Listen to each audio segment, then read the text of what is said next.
오늘 저희가 이 수련회를 맞이해서 함께 나누는 말씀의 제목은 이처럼이라는 제목입니다. 이처럼이라는 제목으로 너무나 다 알고 있는, 흔히 우리가 다 알고 있는 요한복음 3장 16절 말씀을 가지고 함께 연애를 나누었으면 좋겠습니다. 혹시 과거에 미국 워싱턴 포스터지에서 실험했던 조슈아 벨이라는 실험이 있습니다. 혹시 들어보셨어요? 워낙 유명한 실험이기 때문에 아마 한 번쯤은 접해본 청년들이 있을 거예요. 2007년 1월달 어느 날 아침에 야구 모자를 한 거리의 악사가 지하철에서 약 40분 동안 바이올린 연주를 했습니다. 이 사람 누구였냐면 전 세계적으로 명성을 얻고 있었던 조슈아 벨이라는 연주가였어요. 그리고 이 연주가가 연주를 했던 바이올린은 약 30억 원이나 하는 유명한 스트라디바리우스라는 악기였습니다. 당시 기사를 제가 잠깐 소개해 드릴게요. 2007년 1월 조슈아 벨은 야구 모자를 쓴 거리 악사 차림으로 워싱턴시의 한 지하철에서 아침 7시경 약 30억 원짜리 바이올린 스트라디바리우스로 40여 분간 연주했다. 그 시간에 1000여 명 이상이 지나갔는데 잠시 서서 음악을 들은 사람은 7명, 사람은 27명으로 수입은 총 $32 17센트였다. 이 실험을 하기 이틀 전 보스턴에서 열린 그의 연주에는 전석 매진이었다. 세상이나 사람에 대한 어떤 일반적인 견해가 어떤 그것의 구체적인 특성을 평가하는 데 영향을 미치는 현상을 우리가 뭐라고 이야기하냐면 후광효과라고 이야기하죠. 근데 조슈아 벨 실험이 바로 이런 후광효과를 잘 드러내줘 보이던 실험이었습니다. 사실 저는요, 시골에 아주 작은 교회를 담임하고 있는 저 개인적으로 박인규 목사님하고는 알고 있어요. 학창 시절부터 참 친했던 선후배의 관계였습니다. 그래서 질문입니다. 누가 선배일까요? 말 잘해야 돼요.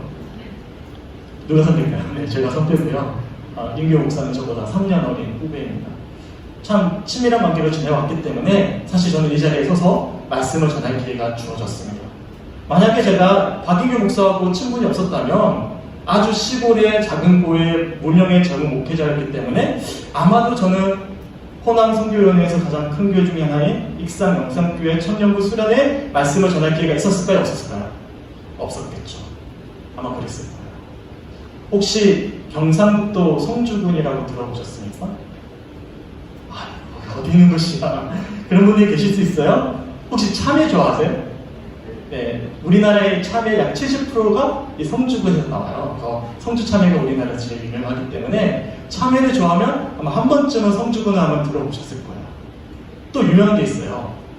약 4년 전에 2017년도에 미사일 방어 체계인 사드가 배치되면서 성주군이 전국적으로 화제가 됐던 적이 있었죠.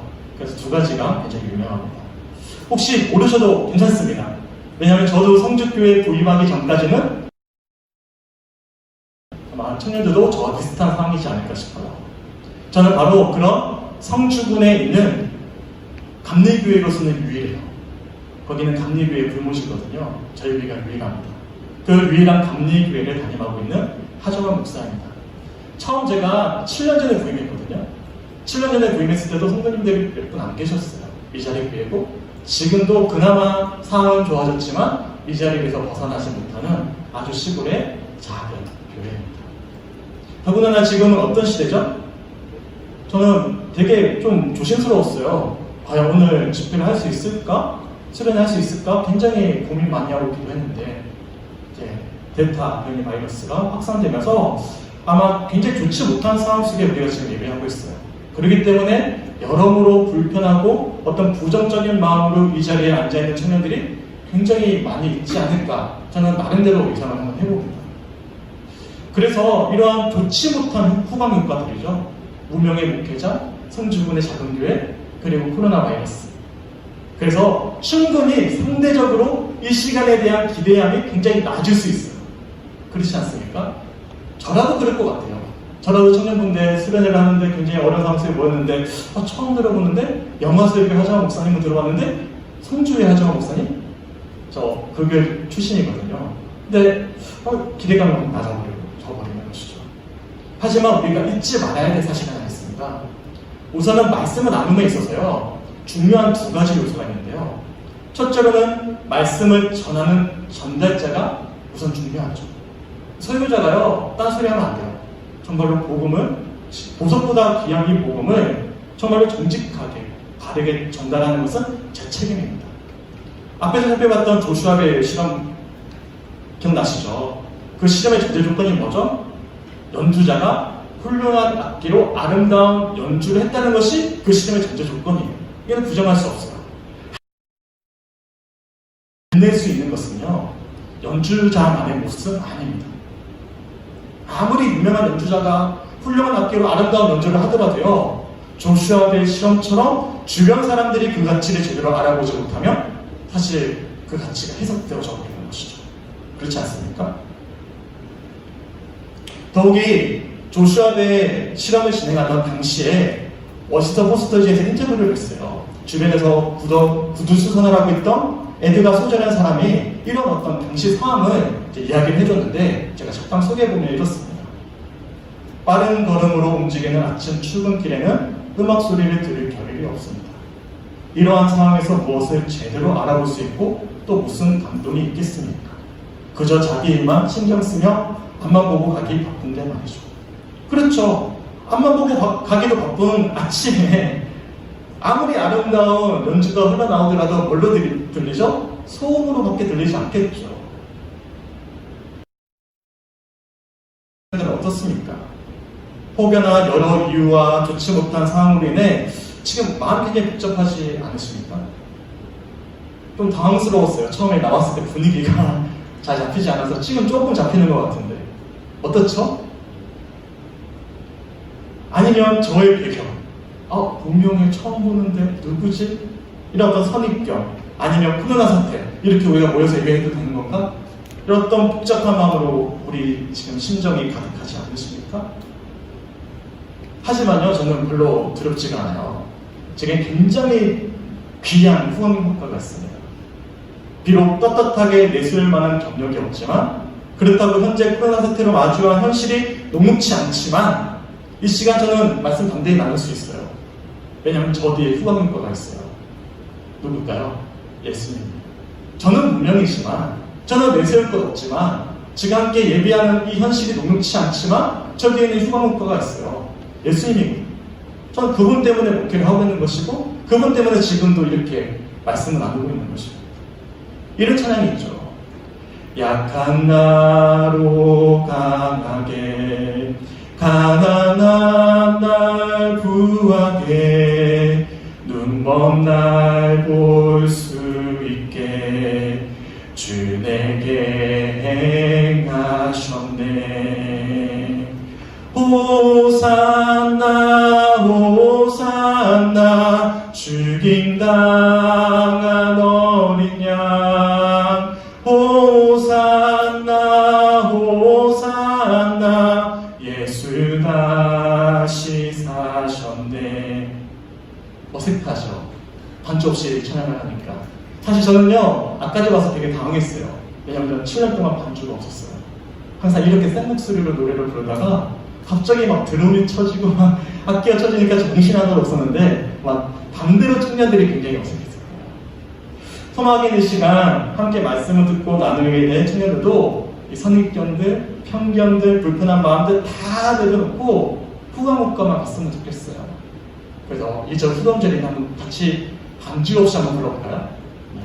시작! 내가 건너야 할까, 거기서 내 죄 씻겼네. 이제 주의 사랑이 나를 향해, 깊은 강에서 주가 나를 일으키셨도다. 구원의 노래 부르리. 예수 자유 주셨네. 제가 만난 주님은 분명히 그렇게 하시는 분이세요. 믿으십니까? 이 시간 다 내려놓고 주님 주시는 참된 평안과 자유함을 누릴 수 있는 이 수련의 첫 번째 말씀의 시간이 되시길 주님의 이름으로 간절히 축원합니다. 아멘. 그래서 우리의 참된 후광 효과가 되시는 우리 주님만을 바라보시면서 말씀드렸잖아요. 우리 주님은 따라해볼까요? 인격적인 분이시다. 인격이 뭐죠? 1대1 관계를 맺는다는 거예요. 단순히 지식이 아니죠? 감정이 아니에요. 지식과 감정이 함께 전인격적인 거예요. 관계 맺는 거예요. 주님은 이 시간 다 각자에게 인격적으로 말씀하실 거예요. 그럴 때 우리가 그 관계 속에서 나를 향하신 아버지의 마음을 확인하면서 내 마음이 충만해질 수가 있는 것이죠. 그래서 우리가 어려운 상황에서도 우리를 새롭게 이렇게 세워주실 그 구원의 주님을 찬양할 수가 있는 것이고, 그리고 신앙은 어디로 이어지냐면요, 자유함으로 인도해요. 환경과 상황을 넘어서 어디서든 모든 상황 속에서도 자유할 수 있는 은혜를 주시거든요. 이게 만남의 증거입니다. 코로나 사태로 인해서 우리가 너무나 속박되어져 있는데 굉장히 마음이 어려운데 우리 자유함의 은혜를 누리고 고백할 수가 있는 것이죠. 소망이는 그런 은혜를 확인할 수 있는, 재충전하고 다시금 새롭게 아버지를 소망하면서 다들 어렵다고 할 때 도리어 우리 후병목가가 되시는 주님을 증거할 수 있는 우리 모든 영생교회 청년들이 되셨으면 좋겠습니다. 아멘. 혹시 청년들은요, 이 단어 들어보셨어요? 페르소나. 아이유 노래 말고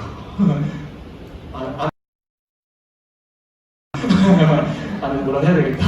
페르소나 들어보셨어요? 이 단어의 원이 있습니다. 그리스 과거 고대 그리스 관역극에서 배우들이 가면을 쓰고 연극을 했는데요. 그 단어로부터 유래가 되었습니다. 후에 페르소나라는 단어가 라틴어와 결합이 되고 영어로 발전이 됐는데요. 사람, 인격을 뜻하는 퍼스널 어원이 되었습니다. 근데 이런 페르소나라는 단어가 유명해진 계기가 있어요. 아주 훌륭한 스위스의 심리학자였던 칼스타프 융이 이 페르소나라는 단어를 착용해서 주장했기 때문에 그렇습니다. 융은요, 이 사람 혹은 인격을 뜻하는 퍼슨이라는 단어가 고대 그리스 배우들이 쓰던 가면에서 유래가 되었다는 사실을 좀 주목했어요. 그리고 이 페르소나가 퍼슨이 된 것에 주목한 것이죠. 그리고 마치 가면을 쓴 채로 본래의 자신을 숨긴 채로 살아가는 사람들의 이 위선에 대해 연구하기 시작했습니다. 그리고 사람은 누구나 할 것 없이 우리는 모두 다 페르소나라는 가면을 쓰고 살아간다 라고 주장한 것이 융의 위선된 존재라는 개념입니다. 생각해보세요. 가면 안 쓰고 계신 분 계십니까? 저는 썼을까요? 안 썼을까요? 당연히 썼죠. 저도 지금 굉장히 쿨한 척, 은혜,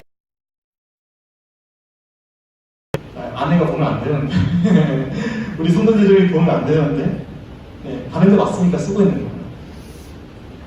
다들 우리는요, 본래 자신의 모습을 숨겨놓고 살고 있습니다. 타인에게 보이고 싶지 않은 모습들이 있죠. 더군다나요, 사회가 우리에게 요구하는 역할도 있어요. 우리는 안 쓰고 싶은데 사회가 쓰도록 만드는 감정도 있습니다.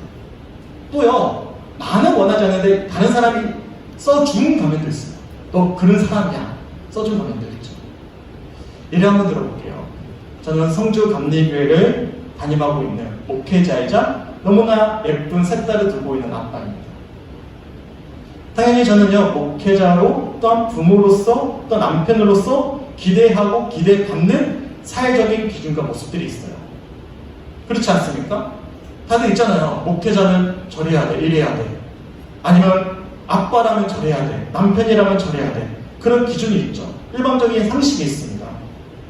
하지만요, 안타깝게도 세상에서, 사회에서, 교회에서 요구하는 기준과 제가 말하는 기준이 항상 일치할까요? 아니요, 일치하지 않아요. 마냥 내 기준과 내 기대대로 할 수가 없어요. 그래서 사람들은 대부분 어떻습니까? 사회가 원하고 사람들이 원하는 기준에 맞춰서 저는 사실 내가 원하지 않지만 사람들이 원하기에, 세상이 원하기에 목회자로서의 또 다른 나의 모습을 가지고 있고 한 가정의 가장이자 아버지로서의 나로 살아가고 있는 것입니다. 당연히 저도 마찬가지죠. 종종 저는 아내를 너무나 사랑하는데요. 아내를 볼 때마다 너무 미안해요. 제가 작은 교회 목회를 계속 떠나지 않고 이어가고 있기 때문에 아내가 참 고생을 많이 합니다. 왜냐하면 우리 교회에서 제 사례를 온전히 감당할 수가 없기 때문에 저도 일을 했지만 또한 아내도 일을 해야 되는 형편이죠. 그러다 보니까 아내는요, 세 가지 역할을 해요.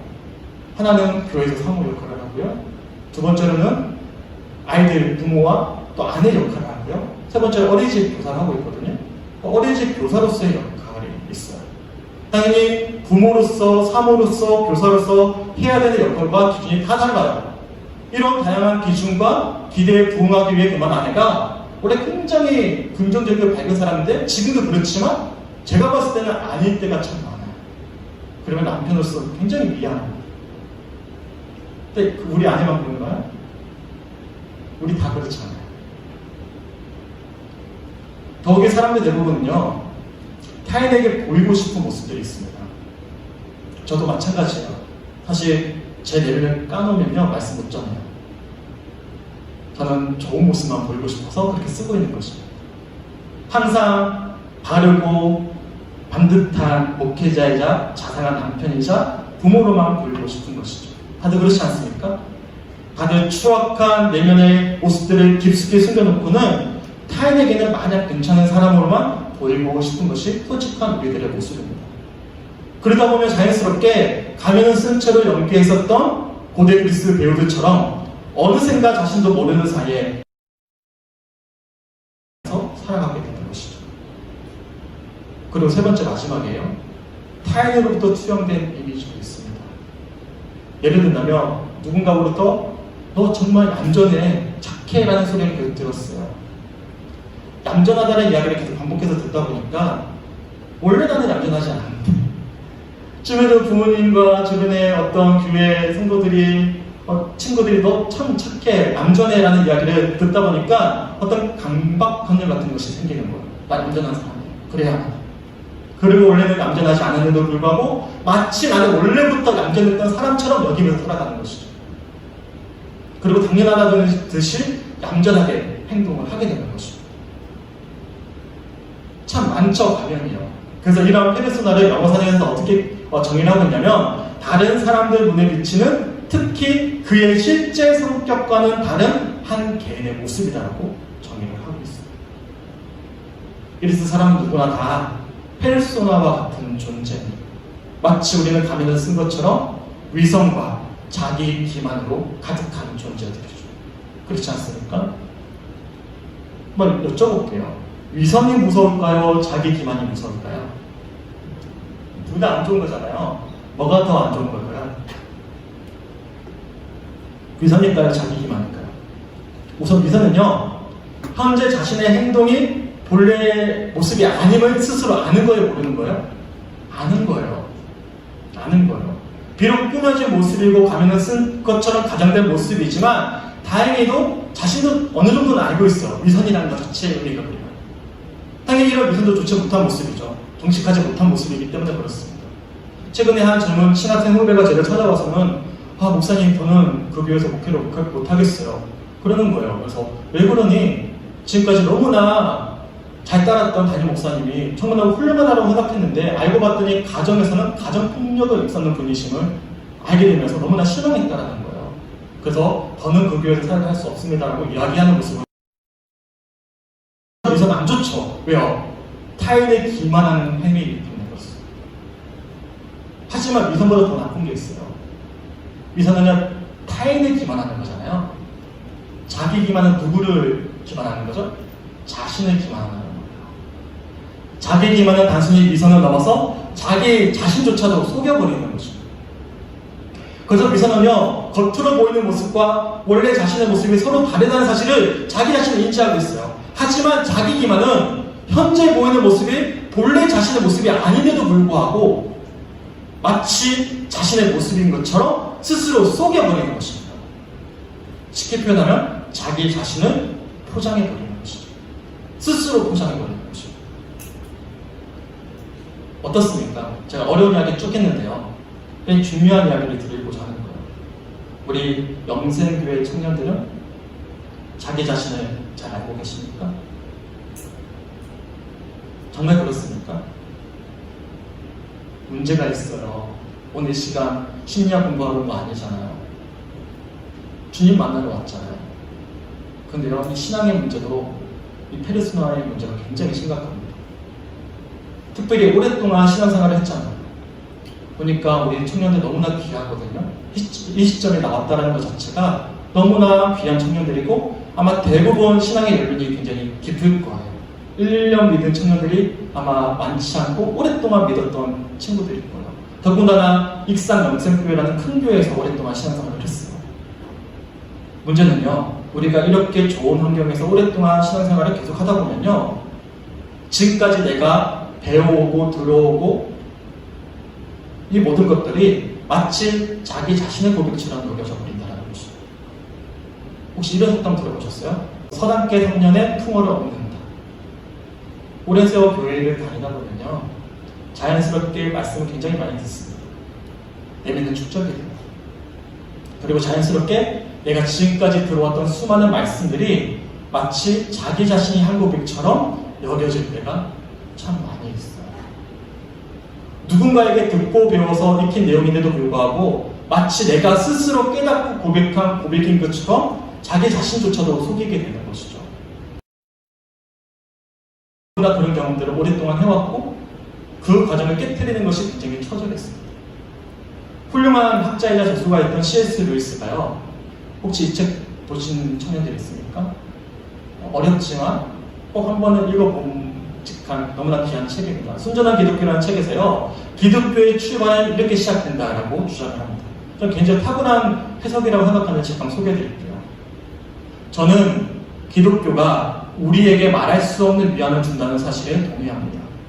그러나 기독교는 제가 지금까지 말해온 것과 같은 낭패감에서 출발하는 종교로서 그 낭패감을 먼저 겪지 않는 한 아무리 위안을 얻으려고 노력한들 소용이 없습니다. 여러분이 진리를 구한다면 결국 위안을 발견할 것입니다.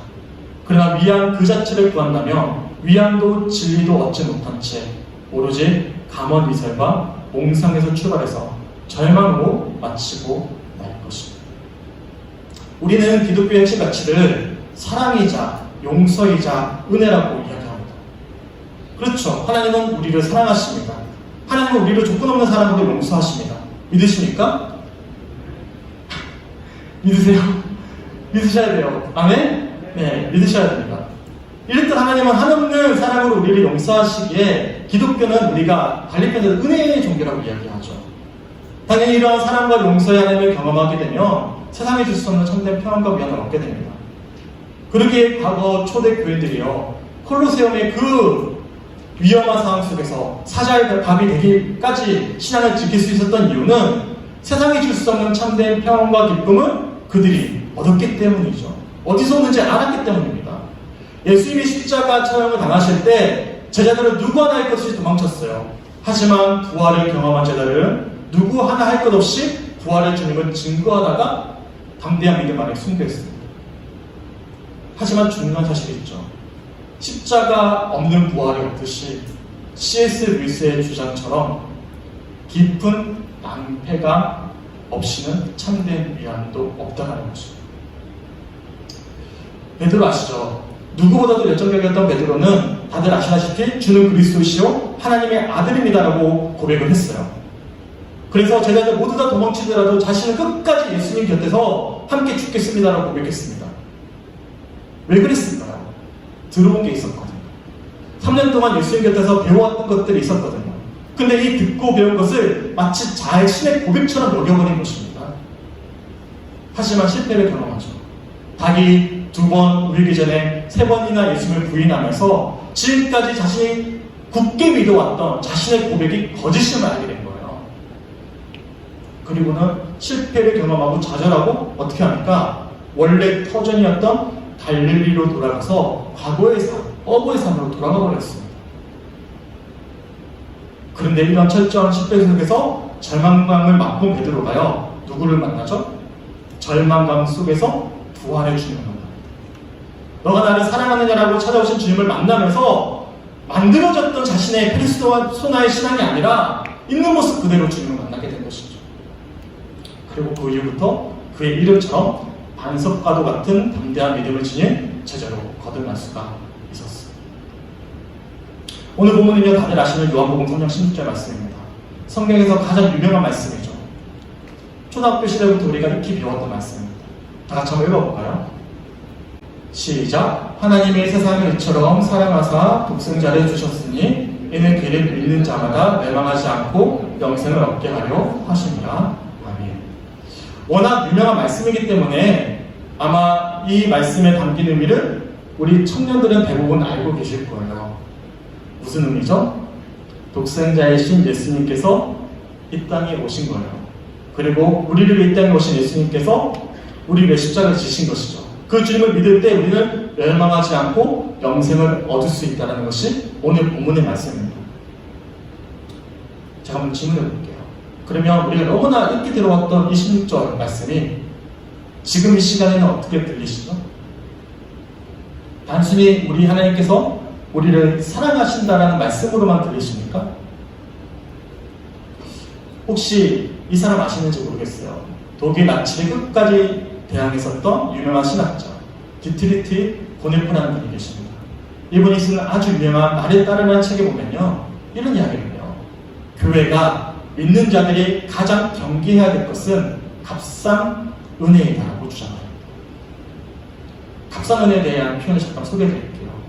값싼 은혜는 회개 없는 용서의 회개요, 공동체의 징계가 없는 세례요, 죄 고백이 없는 성찬이요, 개인의 참회가 없는 제사합니다. 값싼 은혜는 본받음이 없는 은혜, 십자가 없는 은혜, 살아계신 예수 그리스도, 사람 대신 예수 그리스도가 없는 은혜다. 우리 다시 한 번 더 요한복음 3장 16절 한번 읽어보겠습니다. 시작. 하나님이 세상을 이처럼 사랑하사 독생자를 주셨으니 이는 그를 믿는 자마다 멸망하지 않고 영생을 얻게 하려 하십니다. 어떻습니까? 우리가 흔히 알고 있었던 말씀처럼 만약 하나님이 우리를 사랑하셔서 예수님 우리에게 보내주셨고 단순히 그를 믿을 때면 조건 없는 사랑으로 우리를 용서해 주시고 영생을 허락해 주신다는 말씀으로만 들리십니까? 평소 우리가 본문을 볼 때 반가는 표현이 하나 있어요. 왜냐하면 하나님의 세상을 이처럼 사랑하셨다는 표현이 너무나 강렬한 거죠. 내가 원하는 표현이잖아. 그러니까 이 말씀에 우리가 완전히 꽂히는 거예요. 그러다 보니까 다른 표현들을 간과할 때가 있어요. 무엇일까요? 우리 다시 한 번 더 우리 청년들이 한번 읽어줬으면 좋겠습니다. 청년들 목소리 한번 읽어주세요. 시작.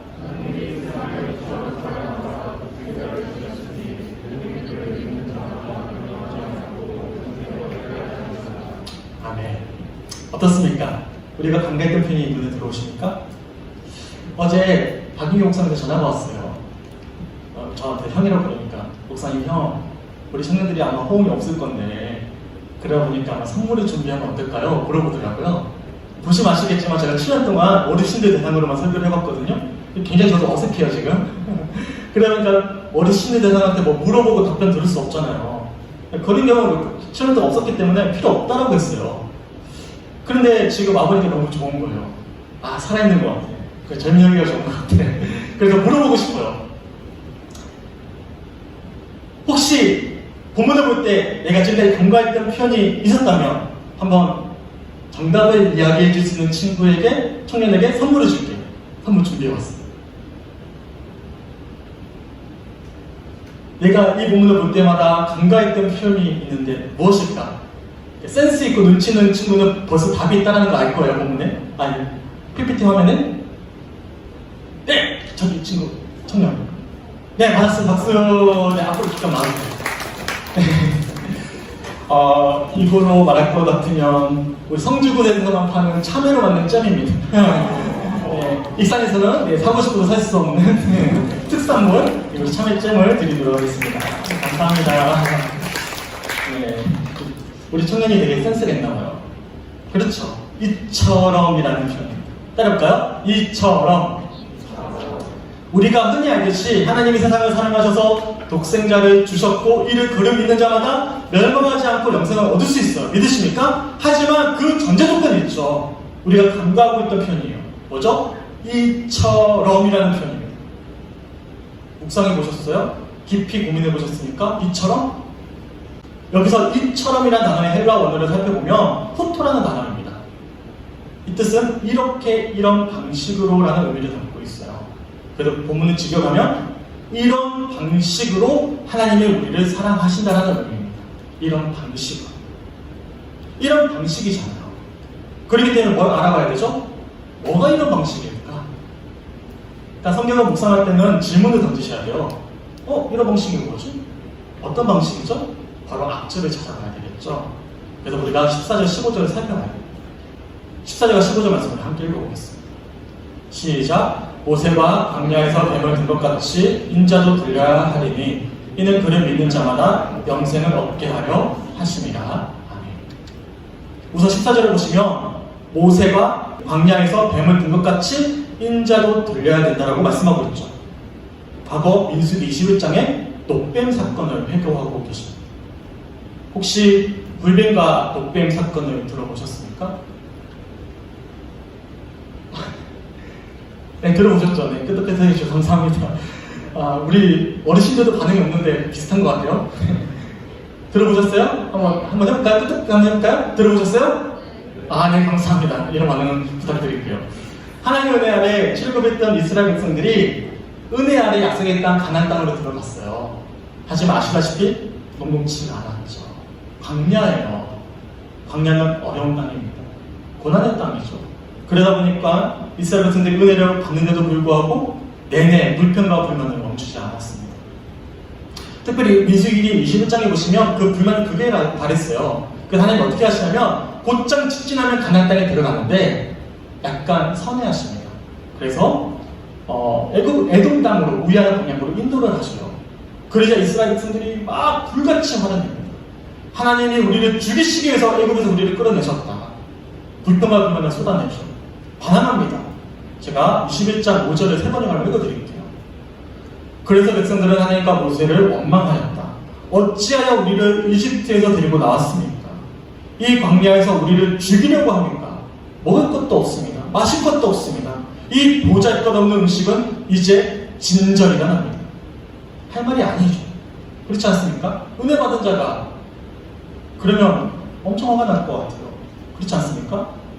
너무나 알건 주인이 주의 좋아하고 세 딸이거든요. 와서 아빠 지금까지 해준 거 아무 의미 없어, 필요 없어. 그러면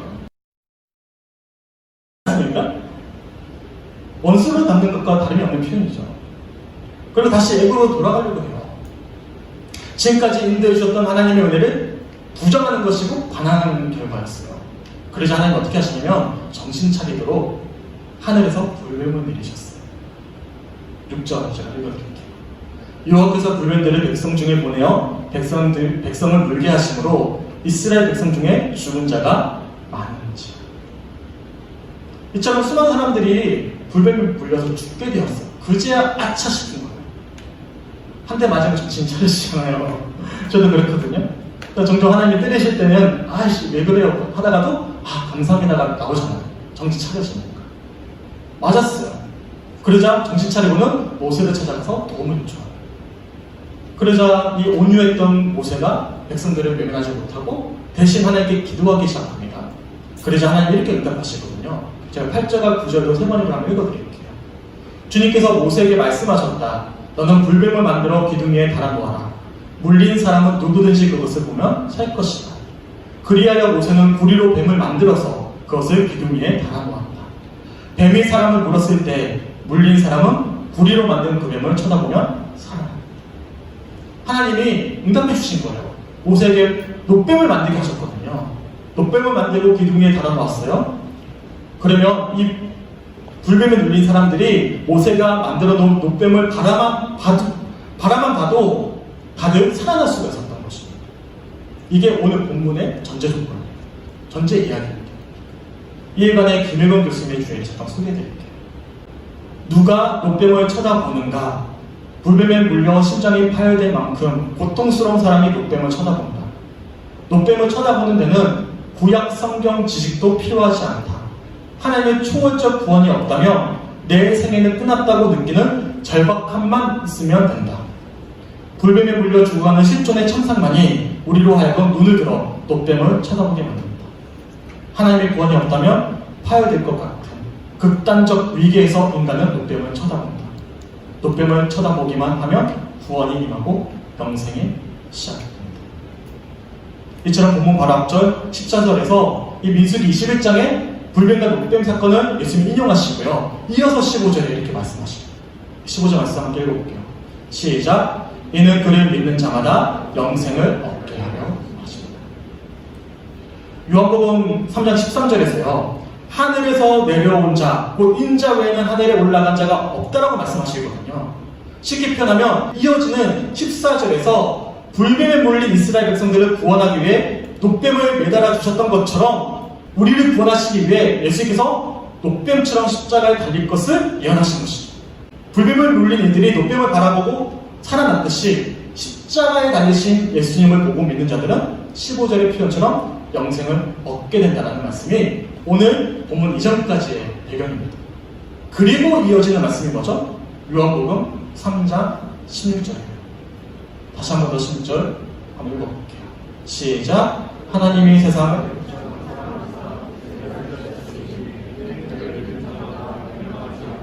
영생을 얻게 하려 하신다. 과연 이스라엘 백성들이 불뱀에 물렸어요. 노뱀을 어떻게 바라볼까요? 어떻게 바라볼까요? 도저히 살아날 방도가 없던 이스라엘 백성들이 노뱀을 어떻게 바라보겠습니까? 상상해보세요. 지금까지 받았던 은혜를 외면하고 불평과 불만을 쏟았던 과거의 모습을 후회하지 않았겠습니까? 그냥 받겠어요? 소망이 그거밖에 없는데 얼마나 절절하고 간절한 마음으로 바라봤겠습니까? 그렇다면 오늘 본문에서 이처럼은 무엇을 뜻하는 의미일까요?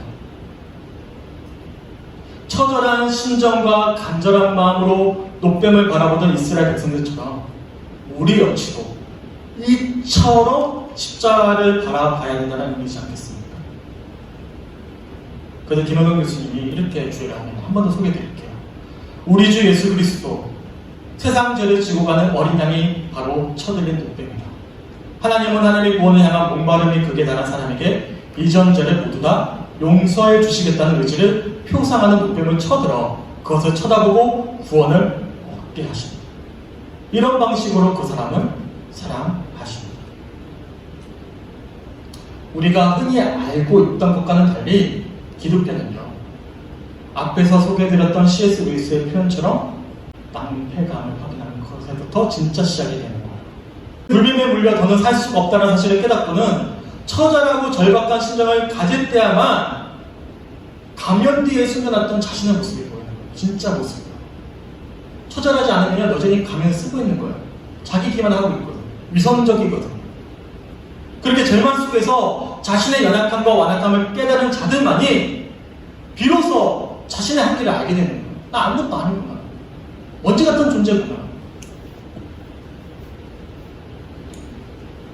닭이 세 번 울면서 자신의 존재를 확인했던 베드로처럼 그제야 비로소 가면 뒤에 자신의 모습을 볼 수가 있는 거예요. 노뱀과 같은 예수님께만 있음을 깨닫고 오롯이 그것만 바라보게 되는 것입니다. 그리고 그때야 비로소 오직 구원이 예수 그리스도에게만 있음을 진정으로 고백하고 믿음으로 내가 스스로 붙잡을 수가 있는 거예요. 남이 붙잡게 한 것이 아니라, 남이 가르쳐준 게 아니라 내가 붙잡게 되는 것입니다. 하나님의 세상을 이처럼 사랑하사 독생자를 주셨으니 이는 그를 믿는 자마다 멸망하지 않고 영생을 얻게 하신다. 별다른 감흥 없이 들릴 수 있어요. 그런 형제들이 있는 것 같아요. 무슨 말하고 있는 거야?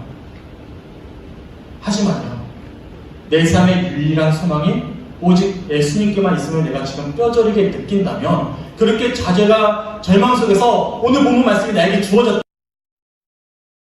종이 속에 갇혀있는, 활자에 갇혀있는 그런 이야기로만 들리는 것이 아니라 살아 운동력이 있어서 우리 영혼 골수를 쪼개고도 남는 나의 말씀, 인격적인 말씀은 다가온다는 것이죠. 왜냐하면 처절한 절망과 아픔 속에서 그동안 페르소나라는 잘못된 신앙의 가면기에 감춰져 왔던 연약하고 완악했던 내 모습이 있는 그대로 드러나거든요. 그때야 비로소 내가 붙잡을 수 있거든요. 영원히 살 것처럼 그렇게 세상에서 주인 행세를 하며 살아왔지만 나는 한낱 먼지보다 못한 존재, 너는 흑인이 흙으로 돌아간다는 것을 깨닫는 그 순간 우리는 주님을 진짜 붙잡을 수 있기 때문에 그런 것이죠. 그래서 개인적으로 저는 코로나 사태가 너무나 큰 비극이지만 그렇게 믿는 자들에게는 하나님이 주신 정말 소중한 기회라고 생각합니다. 앞에서 소개해드렸던 C.S. 루이스가요, 순전한 기독교라는 책을 저술했습니다. 이 책을 저술했던 시대 배경이 있습니다. 바로 2차 세계대전이 한참 발발하던 시점에 이 책이 기록되어졌어요. 개봉주의 이후 시대부터 사실 사람에 대한 가능성이 굉장히 긍정적으로 화두가 되어졌거든요. 모더니즘 사회가 그랬어요. 하지만 사람의 무한한 긍정성을 꿈꾸던 그 시점에 뭐가 터졌죠? 세계 1차, 2차 세계대전이 터졌습니다. 그리고 모더니즘 사회가 포스트 모더니즘 사회로 넘어가게 돼요. 완전히 다른 논의들이 이어지게 돼요. 이런 배경 아래 C.S. 루이스가 순전한 기독교를 썼어요. 그리고 이렇게 주장을 합니다. 우리 대부분은 전쟁 전 국제정치에 품었던 몽상에서 이제 막 깨어났습니다. 지금은 종교에 대해서도 그렇게 해야 할 때. 코로나 사태도 마찬가지예요. 혹자들은 이 코로나 사태를 3차 세계대전과 다름이 없다라고도 이야기합니다. 사실 이전까지요, 과학, 문명의 발달이 급속도로 이루어졌죠. 이러한 발전 속에서 우리의 힘이라면 무엇이든 할 수 있다는 무한한 과학에 대한 맹신과 긍정의 통용되던 시대였습니다. 하지만 이 팬데믹 사태를 마주하면서 아무리 과학 문명이 발전하더라도 자그마한 바이러스 변이조차도 완전히 잡을 수 없는 연약한 존재가 우리의 인류임을 우리는 말로 하지 않을 뿐 우리는 다 긍정을 하고 있습니다. 저는요, 모르겠어요. 저는 외국을 가본 적이 없기 때문에 미국이나 프랑스나 독일에 대한 어떤 환상이 있었어요. 이번에 팬데믹 사태를 겪으면서 환상이 깨졌습니다. 아, 날 녹인다는 강대국도 어쩔 수 없구나. 더군다나 이 코로나 사태로 인한 여러 사회적 갈등, 또한 빈부격차로 인한 불평등한 어떤 대우들, 그렇잖아요. 백신도 모두 다 함께 맞을 수 있는 게 사실은 아니잖아요. 그리고 이기적이고 완악했던 여러 인간의 부상들을 살펴보면서 과연 진짜 소망이 어디에 있을까라고 물어보게 됩니다. 우리 역시도 마찬가지죠. 선배 목사님 그러더라고요. 코로나 사태를 마주하면서 성도들의 신앙이 정직하게 드러납니다. 이 성도들의 문제는 아니죠. 코로나 시대를 마주하면서 목회자들의 모습이 드러납니다. 정말 비참했어요. 그 비참함이 상대를 향한 비참이 아니라 사실상 그렇게 하지 못했을 뿐 내 내면에도 그것을 꿈꾸고 있었던 모습들이 드러났거든요. 그래서 저는 개인적으로 이 코로나 시점이요, 우리의 신앙을 정직하게 드러내는 시점, 불뱀에 물린 시점이라고 생각합니다. 그러기에 달리면서 높뱀을 바라봐야 돼요. 은혜를 소망해야 되는 때라고 저는 생각합니다. 시작은 누구신지 혹시 아십니까? 우리 감독님이 굉장히 웨슬리 어차피 이거 지금 안 들으려고 그래서 다 할 테니까 감독님 웨슬리를 사랑하시고 쓰신 소피책도 제가 읽어봤거든요. 네, 웨슬리죠? 제가 질문인데 답을 해버렸네. 이거 너무 쉬우니까 또 다른 질문을 드릴게요. 웨슬리 목사님의 신앙과 삶의 결정적인 변화가 일어났던 계기가 있었어요. 사건이 있었거든요. 혹시 아는 청년 있어요? 제가 설명 드릴게요. 아싸, 얘기해줘야 되겠다. 용기 있게, 괜찮아요. 웨슬리 목사님의 삶과 복귀 완전 전환점이 생겼던 계기의 사건이 있었어요. 힌트는 1738년 5월 24일 수요일에 있었던 사건. 빨리요, 아니면 안 끝나요. 첫 단어만 얘기해줄까요?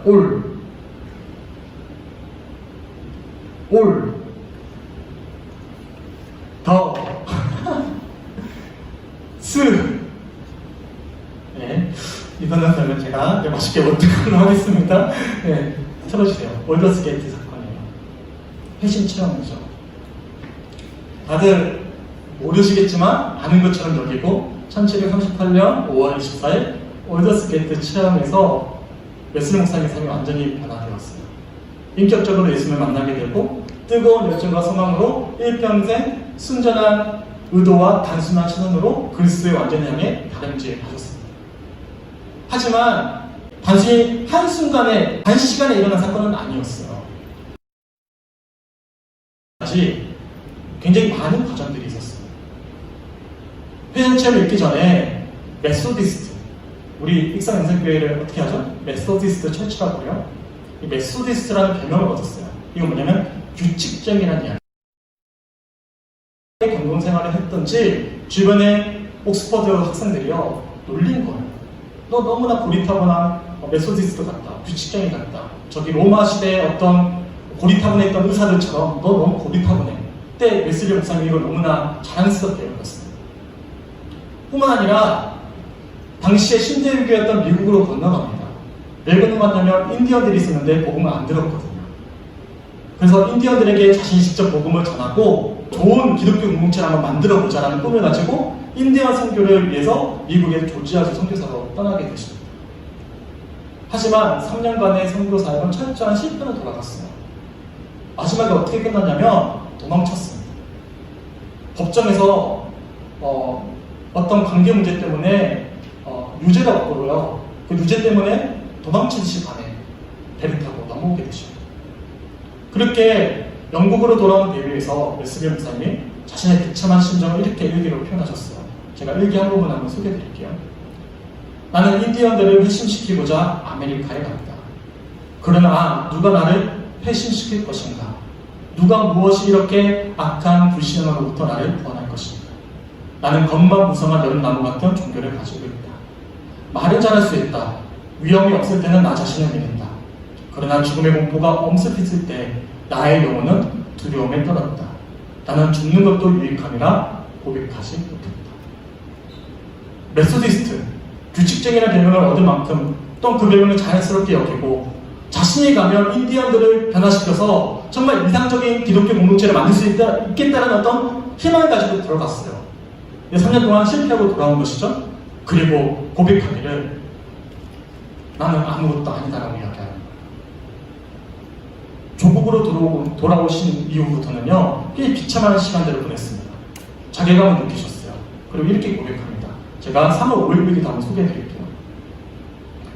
피터 벨레를 통하여 나는 내가 믿음이 없다는 사실을 깨달았다. 오직 믿음, 그 구원의 믿음이 내게 결핍되어 있다는 사실을 알게 되었다. 그것은 완전한 그리스도의 구원이다. 이 사실을 깨닫는 즉시 나는 충격을 받았다. 이제 설교를 그만해라. 자신도 믿음이 없으면서 어떻게 내가 다른 사람들에게 설교를 할 수 있겠는가라는 생각을 하게 되었다. 내가 설교를 그만두어야 하는가? 아니면 계속 해야 하는가에 대하여 피터 벨레에게 자문하였다. 그는 결코 그만두어서는 안 됩니다라고 대답했다. 그러나 내가 무엇을 설교할 수 있겠습니까? 라고 물었더니 그는 믿음에 대하여 설교하세요. 당신이 그 믿음을 소유할 때까지, 그리고 믿음이 생긴 후에는 이제 당신에게 믿음이 생겼으니까 그 믿음에 대해 설교할 것입니다. 라고 답했다. 이처럼 웨슬리 목사님은요, 그동안 메소디스트, 규칙적이라는 대명을 들을 만큼 철저한 경건 생활을 이어가셨어요. 그리고 그런 자신감 아래 이상적인 기독교 공동체를 만들기 위해서 복음을 전혀 듣지 못했던 인디언들에게 복음을 전하기 위해 선교사를 가셨습니다. 하지만 심한 풍랑을 마주하면서 죽음의 공포를 느꼈고요. 더 나아가서 선교사에게 철저히 실패하면서 뭘 깨닫게 되냐면 메소디스트라는 페르소나 뒤에 감춰져 있던 자신의 진짜 사람들이 이야기해주잖아요. 규칙적인 너 진짜 건강한 사람이야. 자신 기만, 자기 기만이죠. 자기도 그렇게 여겨버린 거예요. 자신감이 이렇게 떠나는 거죠. 내가 하면 할 수 있다. 하지만 그런 실패 속에서, 좌절 속에서 뭘 본 거죠? 페르소나, 가면 뒤에 있던 자신의 모습을 보여요. 그리고 한없이 연약하고 완악했던 자신의 모습에 절망을 절규합니다. 비참하잖아요. 목회자가, 설교자가 내 믿음이 없어서 설교를 못하겠다. 비참한 부분을 경험한 것입니다. 않아서 바로 1738년 5월 24일 회심 체험을 합니다. 제가 굉장히 일기에 긴데 한 부분, 첫 번째 부분만 한번 소개해드릴게요. 저녁에 나는 별로 내키진 않았지만 올더스 게이트에 있는 신도에 갔다. 그곳에서 어떤 사람이 루터의 45분경 그가 그리스도를 믿는 믿음을 통해 하나님께서 역사하시는 변화에 대해 설명하고 있는 동안 나는 마음이 이상하게 뜨거워지는 것을 느꼈다. 나는 나 자신이 구원을 얻기 위해 오직 그리스도 한 분만을 믿는다고 느꼈다. 그리스도께서 나의 죄, 곧 이 비천한 내 죄까지도 제거하셨고 죄와 사망의 법에서 나를 구원하셨다는 확신이 있다. 다시 한 번 더 물어볼게요. 우리 청년들 어떻습니까? 어떤 마음으로 이 자리에 앉아 계시죠? 이런 처절함과 간절함이 있으세요? 혹여나 이런 마음이 없다면 사실 이 시간 헛된 시간이에요. 더 위험한 시간이죠. 지식을 알았잖아. 나를 속이는 어떤 기만의 기회가 생겼잖아요. 그래서 얼마나 복음은 많이 알고 있는데 사랑을 찾아보기 힘든 그리스도인들이 얼마나 주변에 많아요. 이는 목회자부터 시작이죠. 사실 저는요, 학창시절에 열심히 공부했어요. 열심히 공부했고, 내가 열심히 하면 멋있는 목회자, 내가 꿈꾸는 목회를 할 수 있을 것이라 생각했어요. 그래서 대학원 시절에 굉장히 좋은 결과를 얻었어요. 그래가지고 자신만만했죠. 일상인생교회? 아니야, 저 서울의 대형교회에서 목회할 거야. 그런 꿈을 가지고 있었죠. 근데 하나님께서요, 딱 대학원 졸업하고 아주 좋은 결과를 얻고 졸업하기 그 당시에 뭘 주셨냐면 우울증을 주셨어요. 얼마나 비참해졌는지 몰라요. 살도 엄청나게 쪘고요. 아내가 너무 말도 못할 생각을 했어요. 당연히 여러 번 하나님을 버릴 기회도 있었고 부정도 했고 오랫동안 목회도 방황하면서 했고 우리 친구들이 가면 쓰고 있지만 하고 있었던 나쁜 행실 저도 한번 다 경험해봤고 그런데 그게 진짜 나를 살리는 은혜의 손길임을 지금에서야 고백할 수가 있어요. 시간이 지났죠. 극복했잖아. 아, 그 전까지는 내가 페리스마를 쓰고 있었구나. 내가 꿈꾸는 이상량, 내가 꿈꾸는 어떤 목회자의 모습들, 그것이 마치 내 것 마냥 여기면서 열심히 공부했으니까 얼마나 지식이 많아요. 아, 그것이 내 고백이지. 주님은 이 고백을 통해 역사하실 거야. 착각하고 있었던 것이죠. 주님이 그 질병을 통해 저희를 굉장히 많이 치셨어요. 저 둘째 아이도 굉장히 오랫동안 많이 아팠어요. 저 아이도 오랫동안. 얼마나 많은 불만과 불평과 막 쏟아냈는지 몰라요. 그렇다고 그 고난이 나에게 유익이었나? 유익이 아니죠. 안 겪는 게 제일 좋죠. 하지만 내가 겪어야만 한다면 그 시간들을 통해 진짜 내 모습을 보게 된 것이죠. 그리고 지금에서야 조금 이렇게 마음 놓고 청년들하고 말씀을 나눌 기회가 생기는 것 같아요. 돌아본다면 왜 하나님께서 성주교회 7년 동안 계시게 있게 하셨을까? 첫째는 우리 성도들을 너무나 사랑할 수 있도록 저를 인도해 주셨고 사랑하고 있고요. 그리고 아직도 오함은 아직도 차있지만 그 페르소나의 가능을 벗겨내고 계시는 과정이었구나라는 것을 보여요. 그러다 보니까 이제는요, 한 분 한 분이 너무나 소중해요. 우리 청년들 다 눈에 안 들어오는데 너무 공간이 넓고 멀리 퍼져 있어서 한 분 한 분 얼마나 소중한지 몰라요. 예전에는 아니었거든. 내 목회 성공을 위한 어떤 한 조건이었지. 소중함보다는. 간절함이 생긴 거죠, 이제는. 이제하기로서 목회자로서 뭘 간절히 여겨야 되고 소망해야 되는지를 알게 되는 것 같아요. 페르소나를 벗을 때야 비로소 가능했습니다. 그리고 그럴 때야 비로소 진짜 예수님을 간절히 붙잡는 소망이, 믿음이 그나마 제 마음 가운데 생기기 시작했어요. 그래서 이제는요, 우울증도 사실 코로나도 크게 저에게는 어려움이 되지 않아요. 왜냐면 후광력과 진짜 주님 나와 함께하고 계시면 지금 이 순간에도 확인하고 있기 때문인 것이죠. 자유한 것이죠. 우리 청년들 어떻습니까? 나에게서도 주님이 어떤 분이시죠? 중요한 것은요, 이것을 확인하셔야 돼요. 간절한가 아닌가, 처절하게 주님을 붙잡고 있는가 아닌가, 이것부터 먼저 확인하셔야 돼요. 만약 나에게 처절함과 간절함이 없다면 아직 나는 간을 쓰고 있는 거예요. 저처럼 한 대 맞기 전에 불변 물리기 전에 하나님 기회 주시잖아요. 얼마나 은혜로우신 분이세요. 아니 참 불공평하시네. 나는 한 대 때리시더니 청년들에게는 기회를 주시죠. 네, 기회를 주시고 계시잖아요.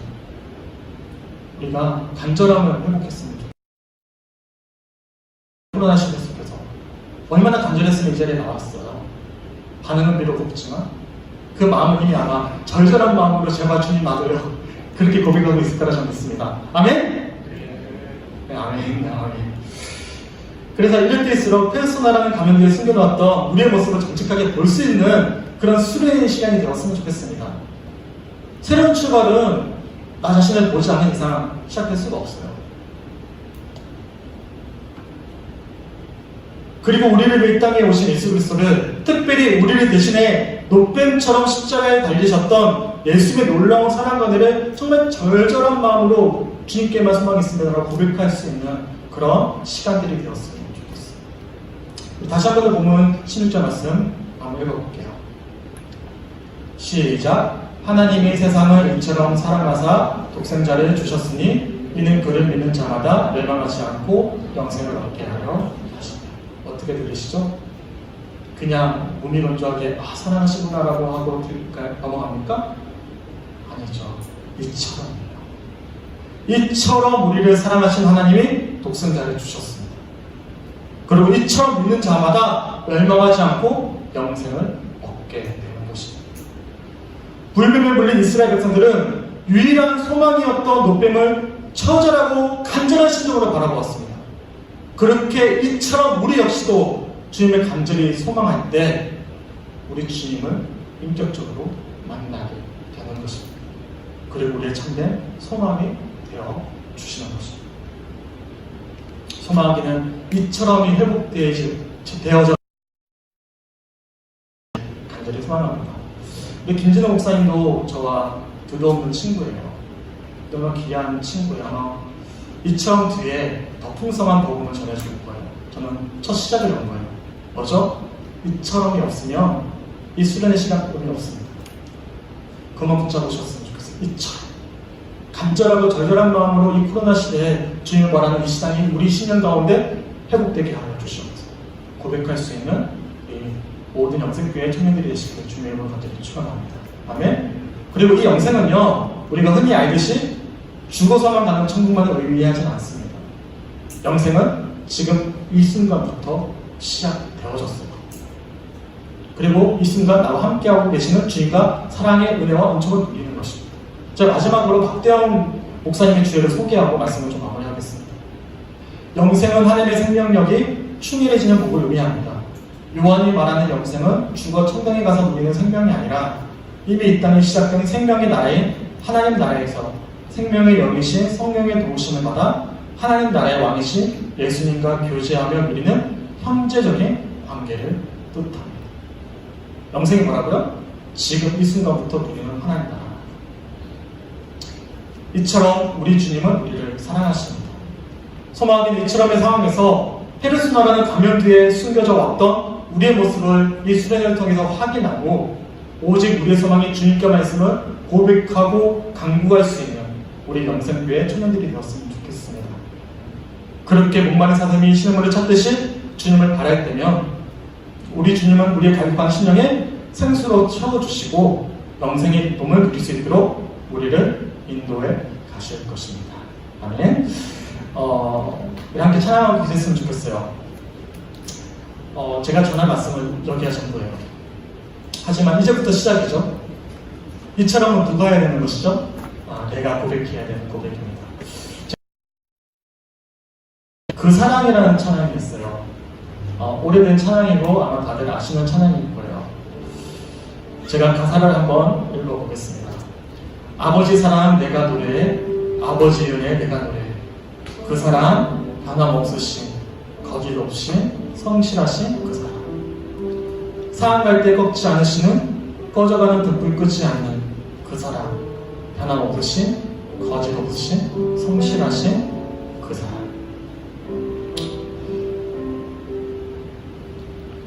진짜 믿음은요, 내가 절망할 때 주님 어디 계시나요? 저 죽을 것 같아요. 어떻게 살아야 될지 모르겠어요. 라고 절규 있을 때 그때야 비로소 페르소나 뒤에 숨겨져 있던 내 모습에 넘어서 진짜로 인격적으로 다가오시는 그 주님의 손길을 확인할 수가 있습니다. 너무 많아요. 그래서요, 먼저 된 자가 나중되고 나중되고 먼저 되는 것 같아요. 아는 것이 너무 많으면요, 그것 때문에 우리가 주님을 못 만나요. 너무 많이 알고 있거든. 나를 먼저 속여버렸거든. 그러다 보니까 이미 나는 구원받았구나. 하나님이 뭐 괜찮아, 뭐가 문제야, 난 열심히 하고 있는데. 이것이 이미 나를 죽이고 있는 증거인데 간절함이 없는 거예요. 1년, 2년, 3년, 4년, 5년 신앙생활하면 뭐예요? 앉아가지고 좋은 말씀이네, 난 이미 뭐 오케이 하고 넘어가 버린다면 그것이 나를 지금 죽이고 있는데요. 이 맹랭한 분위기를 깨트려야 돼요. 이런 분위기를 깨트려야 돼요. 그리고 우리에게 뭐가 필요하냐면요, 절절함이 필요해요. 회복되어져야만 하는 것이죠. 이 시간 우리 청년들에게 이런 절절함이 회복되는 우리 수련회가 되었으면 좋겠습니다. 아마 그래서 우리 박인규 목사님이 저를 부르지 않았을까 싶어요. 형 그렇게 어렵게 살아왔잖아. 그래서 처절하게 지금 목회하고 있잖아. 그것이 우리에게 회복해야 될 우리 영세교회 청년들의 아주 중요한 첫 번째 시작이지 않을까 싶어서 아마 임규 목사가 저를 부른 것 같고 말씀을 하는 것 같습니다. 우리에게 뭐가 필요하다고요? 절절함이 필요합니다. 진짜 주님의 소망이 되셔요? 그 사람은 정말 나에게 정말로 필요합니까? 일 받아내지 말고. 관계가 그래요. 만약 우리 앞에 있는 청년하고 제가 친구가 됐어요. 그래서 처음에 너무너무 친하게 잘 지냈어. 근데 무슨 이유 때문에 2년, 3년 좀 관계가 좀 소원해졌어요? 그럼 어떨까요, 관계가? 예전처럼 돼요? 도리어 너무 무서워요. 처음보다 더 관계 맺기 어려워져요. 더 어색해요. 더 가까이 가기가 너무 힘들어져요. 예전에 가지고 있었던 인식들, 생각들, 어떤 관계였던 의식들이 더 가까이 가는데 방해 요소가 되어버리는 것이죠. 과거의 은혜 사실은 의미가 없어요. 내가 과거에 그런 경험을 했다? 별 의미가 없어요. 지금 이 순간에 말씀하시는 주님을 내가 절절하게 바라보고 있지 않다면 도리어 과거에 받았던 구원의 감격과 은혜의 확신이 나를 죽이는 페르소나가 되어버려요. 그렇기 때문에 신앙은요, 지금 이 순간 누리는 영생이에요. 하나님 나라를 경험하는 것입니다. 이렇게 그냥 몸이 건조하게 앉아서는 안 돼요. 괜찮아요. 저도 굉장히 내상적인 사람이기 때문에 일어서서 찬양하세요, 큰 소리로 기도하세요 굉장히 싫어하는 사람입니다.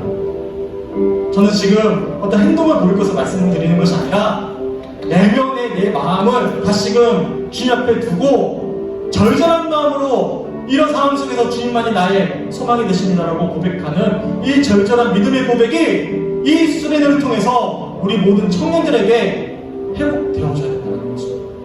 아니면 우리 신앙은 도리어 우리를 삼키는 괴물이 될 것입니다.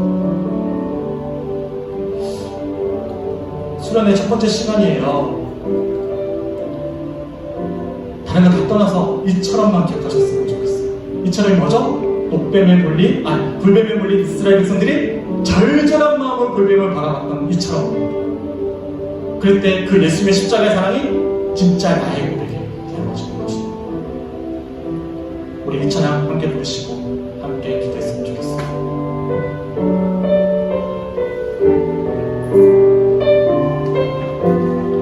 네, 같이 불러주세요. 간절히 주는 거라고 소망합니다. 아버지 사랑 내가 노래해. 아버지 사랑 내가 노래해. 아버지 은혜 내가 노래해. 아버지 은혜 내가 노래해.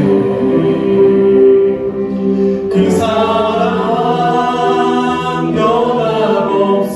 변함없으신 거짓 없으신 성실하신 그 사랑 사랑할 때 꺾지 않으시네.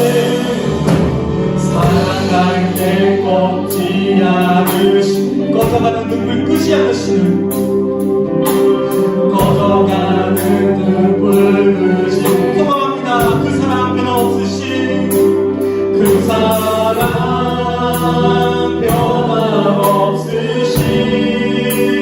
거짓 없으신 성실하신 그 사랑 간절히 소망합니다. 그 사랑 날 위해 죽으신 날 위해 죽으신 날 위해 다시 사신 예수를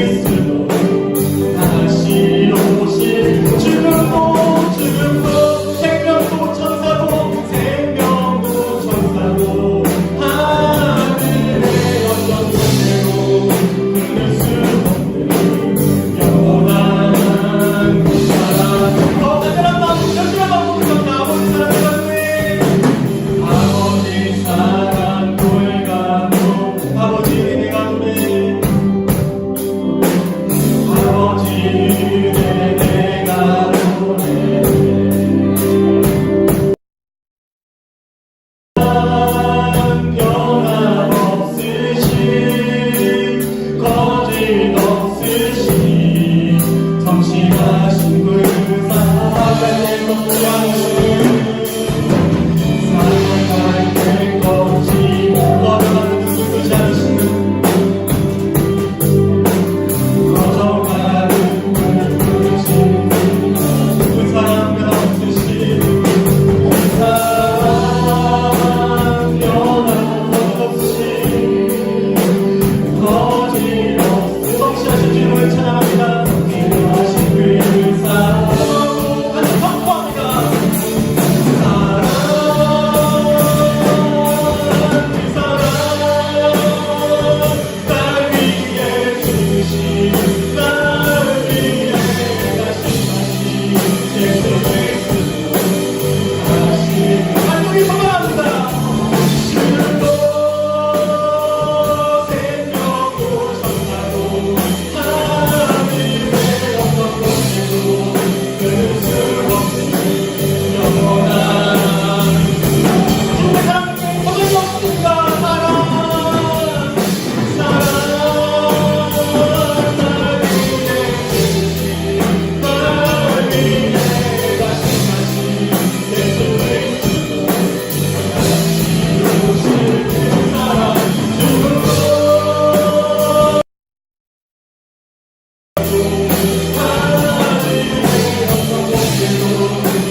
날 위해 다시 사신 예수 그리스도 다시 오실 그 사랑 죽음도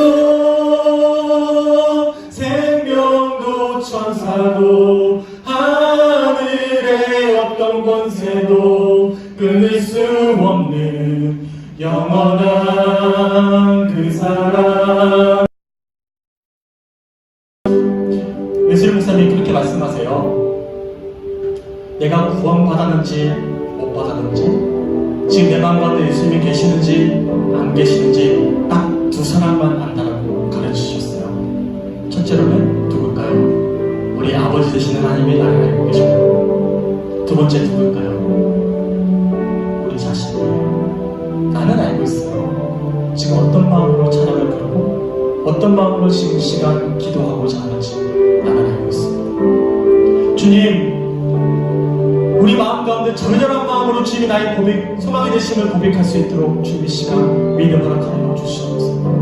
성령님은 우리 마음 가운데 찾아오셔서 연약한 우리를 위하여 말할 수 없는 탄식으로 중보해 주시는 분이시거든요. 성령님, 내 마음 가운데 찾아와 주셔서 식어져 버린 우리의 심령 가운데 절절한 이처럼 신앙이 회복되게 하여 주시고, 하나님, 내 마음 가운데 주님을 향한 참된 소망이 고백되어지는 아버지 시간이 될 수 있도록 아버지 인도하여 주셔서 예수 그리스도의 십자가의 은혜가 이 시간 내 삶의 고백이 되어질 수 있도록 인도하여 주시옵소서.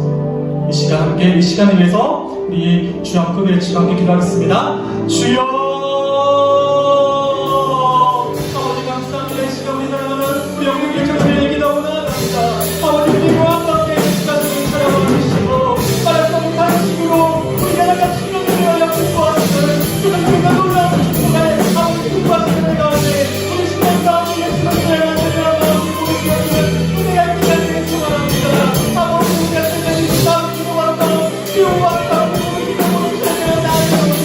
아버지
음악을 틀고 기도하는 시간들이 오랫동안 과거의 일이었기 때문에 사실 이렇게 막 뜨겁게 기도하는 것도 좋아하지만 사실 7년 동안 성주교에 있으면서 더 깊이 들었던 것은요, 세밀하게 들려오는 그 주님의 음성에 귀 기울이는 것이었습니다. 이 시간은요, 기도 소리 크게 내야지, 주변 신경 써야지 다 내려놓고 분명히 주님은 우리 마음 가운데 말씀하셔요. 조용히 잠잠히 내 시선을 주님께만 두었으면 좋겠습니다. 웰스 목사님이 항상 강조했던 게 두 가지예요. 순전한 마음, 의도, 단순한 시선입니다. 그럴 때 우리는 그리스도를 완전히 다룰 수 있어요. 순전한 마음으로, 단순한 시선으로 조용히 진짜 지금 내게 필요한 것이 무엇인지 이 시간 세밀하게 말씀하시는 그 주님의 손길에 우리 마음으로 응답하는 시간이 되었으면 좋겠습니다. 이 시간 함께 조용히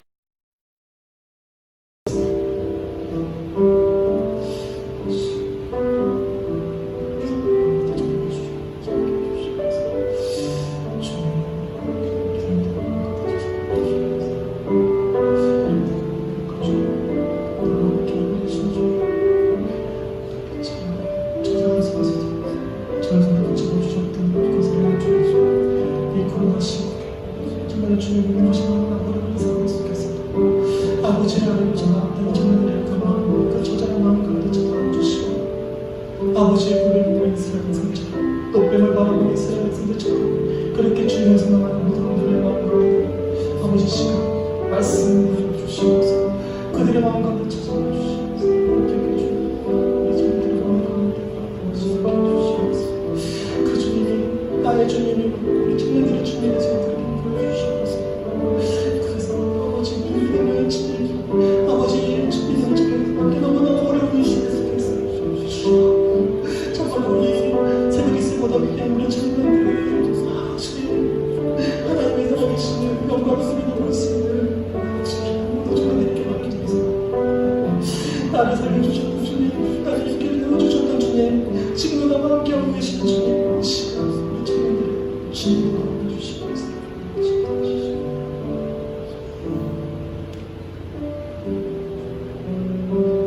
마지막 한번 더 기도하겠습니다. 오늘은 시작이에요. 저는 문을 열었습니다.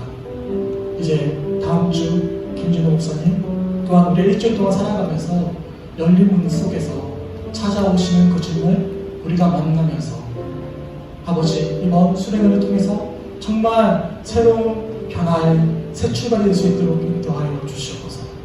하나님 이 시간 이처럼 우리의 마음을 문을 엽니다.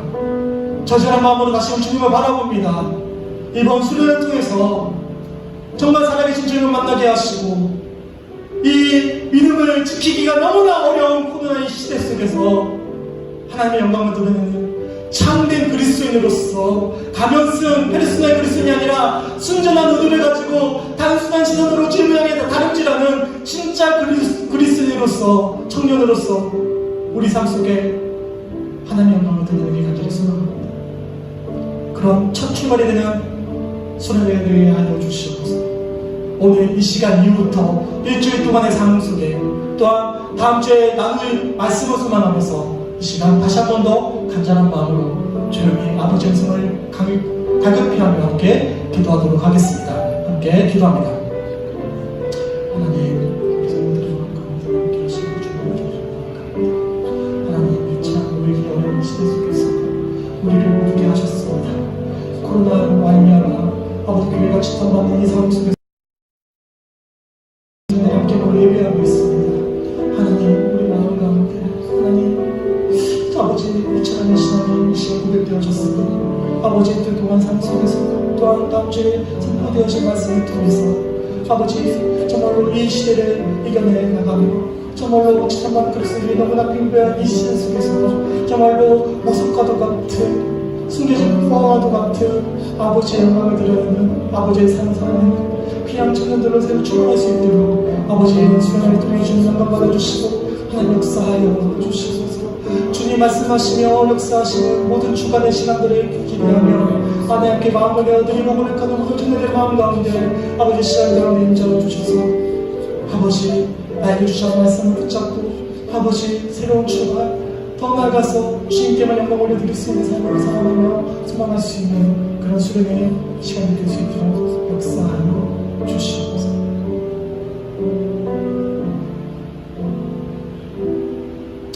하나님 감사합니다. 이렇게 수련의 첫날 우리 영산교회 청년들과 함께 아버지와 함께 나누고 소망할 수 있도록 인도하여 주시는 너무나 감사합니다.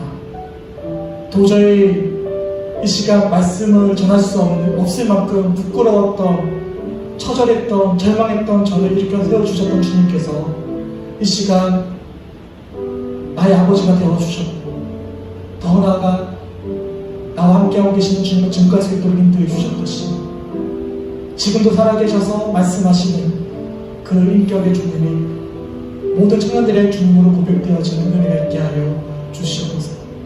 코로나로 인하여 함께 모이는 것 자체가 너무나 어려운 시대 속에서 믿는다는 이유만으로도 불이익을 당할 수 있는 이 시대 속에서 우리 청년들의 주님이 정말로 나의 주님으로 고백되어지게 하여 주시고 그런 상황 속에서도 아버지의 영광을 드러낼 수 있는 우리 청년들로 거듭나는 그런 첫 출발이 되어지는 귀한 수련의 시간들이 될 수 있도록 아버지 함께하여 주시옵소서. 성령님 일주일 동안 우리 마음 가운데 간절한 마음 허락하여 주시옵소서. 가격반 심령 허락하여 주시옵소서. 그래서 이처럼의 말씀처럼 마음의 문을 활짝 내고 다음 주까지 이어지는 수련의 모든 기간들을 소망하며 나아갑니다.